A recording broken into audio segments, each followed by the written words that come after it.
I'm 73 years old, and I'm about to tell you something that might upset you. Everything you think you know about getting older is completely wrong. And the worst part, the people who should be telling you this, your parents, your teachers, society, they're either lying to you or they don't know themselves. You see, I spent the first 50 years of my life believing the same lies you probably believe right now. I thought I had it all figured out. I had the career, the house, the respect of my peers. But at 52, something happened that shattered everything I thought I knew. And what I discovered in the 21 years since then has completely changed how I see life, death, and everything in between. But before I tell you what happened, I need you to understand something. The reason I'm making this video isn't to impress you or to make myself feel wise. I'm making this because I'm running out of time and there are things you need to hear before it's too late.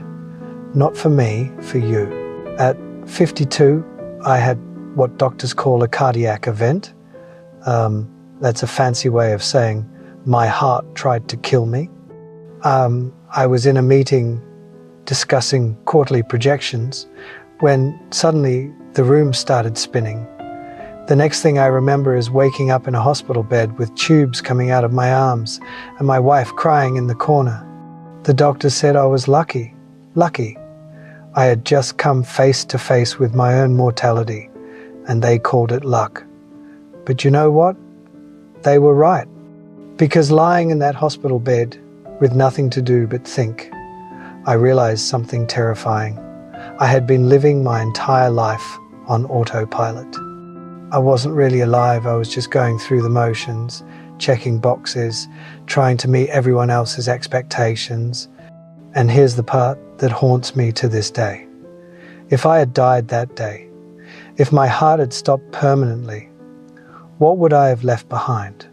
A nice house? A retirement account?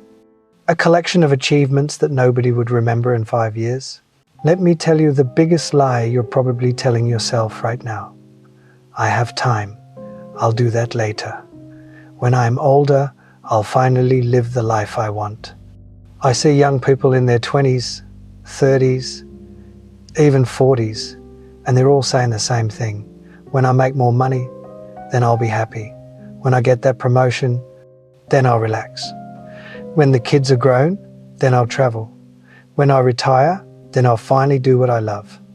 Let me save you 50 years of regret with one simple truth. That day never comes. You know why? Because the goalposts keep moving. You get the promotion and suddenly you need the next one. You make more money and suddenly you need more money. You're always chasing something just out of reach, and before you know it, you're 70 years old, wondering where your life went. I did this. I spent 30 years climbing a ladder, only to realize when I got to the top that it was leaning against the wrong wall, and you can't climb back down and start over. Time doesn't work that way. Here's something nobody tells you when you're young. Success is a terrible goal. And I say this as someone who achieved everything I set out to achieve. I made partner at my firm, I bought the house, I had the respect of my colleagues. And you know what? None of it mattered. You achieve your goal, and for about 48 hours, you feel amazing. Then the feeling fades. You're back to baseline. Now you need a new goal, a bigger achievement, more validation. It's a hamster wheel. I had a friend who died 3 years ago at 68, worked 70-hour weeks his entire life, built a multi-million-dollar business, never took a real vacation, kept saying he'd slow down next year. Next year came and he had a stroke. At his funeral, his son said, "My father was a successful man, but I barely knew him." Is that the legacy you want?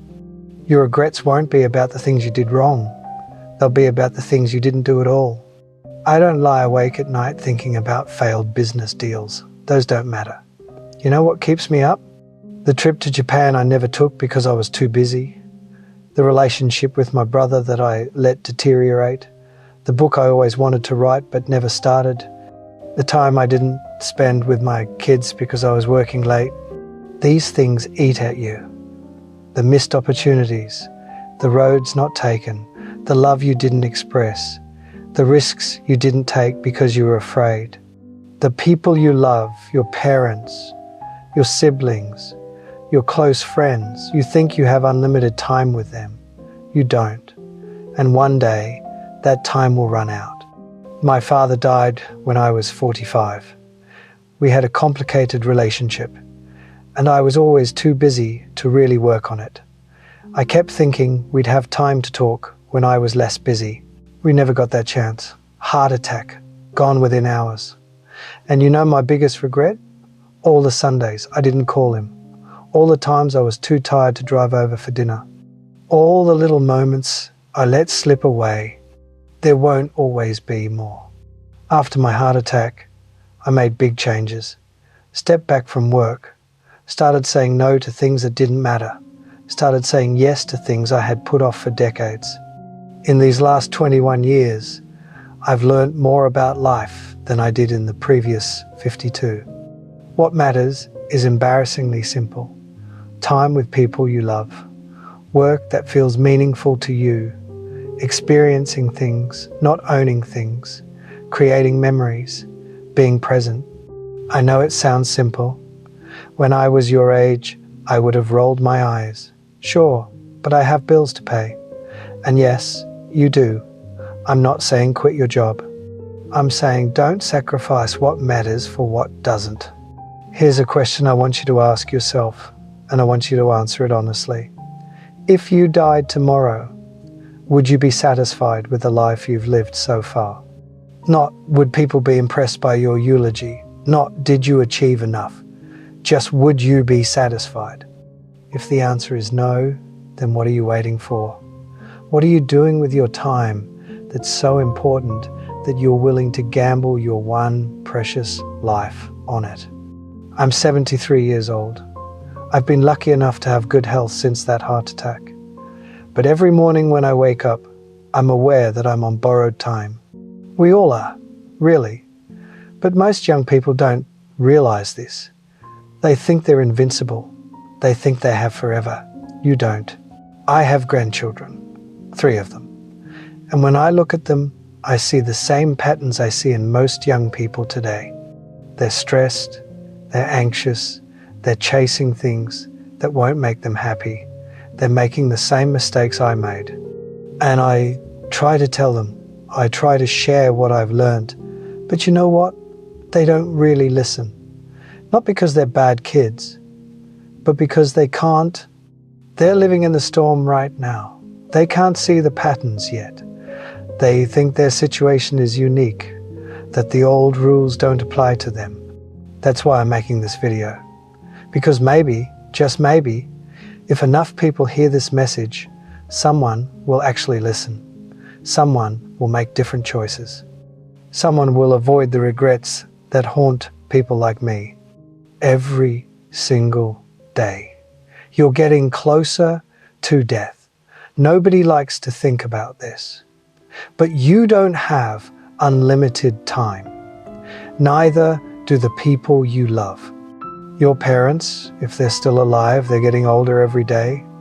One day, probably sooner than you think, they won't be here. Your friends, your spouse, your children, none of these relationships last forever. So what are you going to do? Keep putting off that phone call? Keep postponing that trip? Keep telling yourself you'll make time later? Or are you going to wake up today and start living like your time is limited, because it is? If I could go back and talk to my 30-year-old self, here's what I would say. Stop trying to impress people who don't matter. Stop sacrificing your health for your career. Stop putting off joy until someday. Stop waiting for permission to live the life you want. Start calling your parents more often. Start taking the trips you dream about. Start doing the things that scare you. Start saying no to obligations that drain you. Start saying yes to experiences that fulfill you. And most importantly, start now. Not next year, not after this project, not when you have more money or more time or more whatever, now. Because I promise you, the perfect time will never come. Life will always be messy and complicated and full of reasons to wait. But if you wait, you'll wake up one day and realize you waited your entire life away. I'm 73. If I'm lucky, maybe 10 or 15 more years. Maybe 20 if blessed. Probably less. And I'm okay with that. Because these last 21 years have been the richest of my life. Not because I've made more money. Because I've finally started living intentionally, appreciating every day, prioritizing what matters. I've traveled to places I always wanted to see, deepened relationships with my children and grandchildren, pursued hobbies I put off, forgiven people I held grudges against, said I love you countless times. I'm happier now, at 73, with less time ahead than I was at 30 when I thought I had all the time in the world. That's the irony. When you understand time is limited, you start to actually live. You stop wasting it. You stop postponing joy. You start creating the right time. You have a choice. Right now, today. Keep living the way you're living, chasing success, putting off happiness, telling yourself you'll make time later. Or wake up. Realize time is running out faster than you think, and the life you're waiting to live needs to start now. I can't make this choice for you, but I can tell you, you don't want to be 73, looking back, wishing you made different choices.